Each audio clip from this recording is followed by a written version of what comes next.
All right, here we are. New month, new setup. Maya, does this place even have a coffee machine?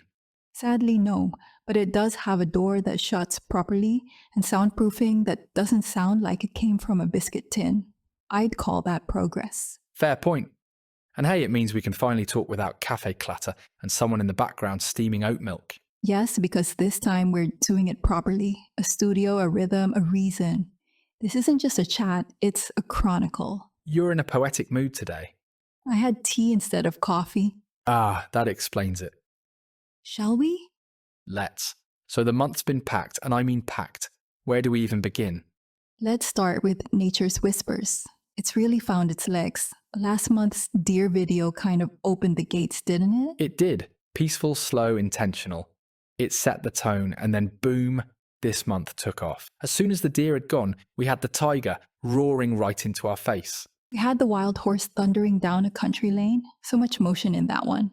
And then the eagle gliding over the ravine. That sense of perspective. And then the scarlet macaw. Scarlet fever, you called it. That bird nearly flew right off the screen. It was bold, almost theatrical. And then there was the orangutan. I still can't believe that one. It had a lightness to it, a small story.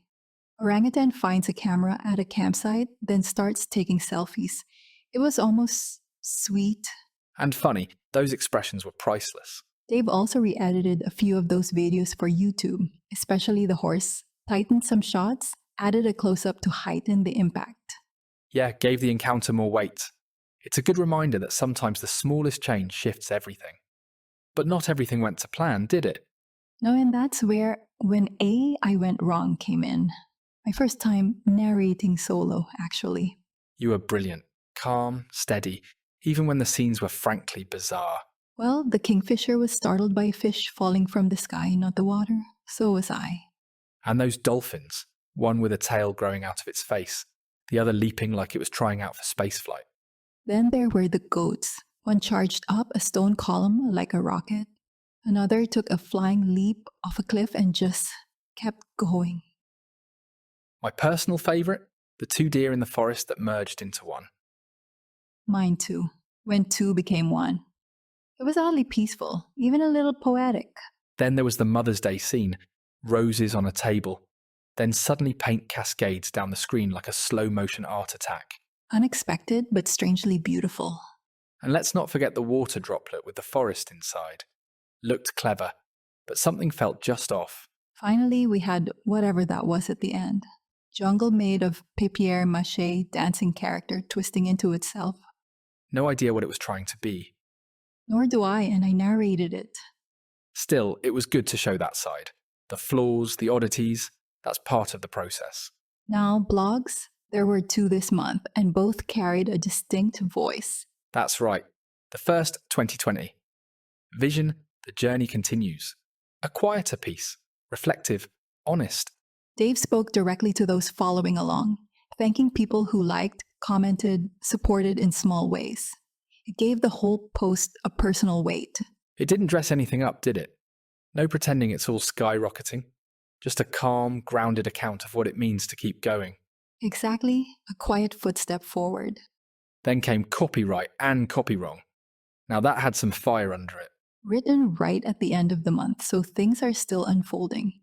Dave talked about receiving copyright claims despite doing everything by the book. And rather than throwing his hands up, he laid it all out, clearly professionally. He's not the first to run into a broken system and won't be the last. But writing it down? That's part of how you fix things. And the title? Copyright and copy wrong. Just perfect.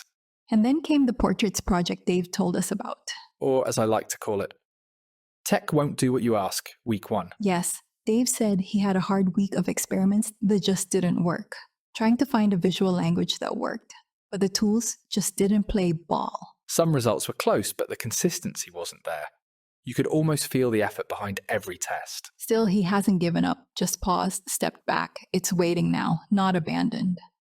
And sometimes that's exactly what creative persistence looks like. So quite a month?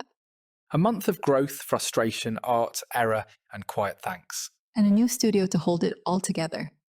Let's hope the coffee machine arrives before next time, hey? Don't count on it, but do tune in. See you next month. Yes, thanks for listening, everyone, and bye for now.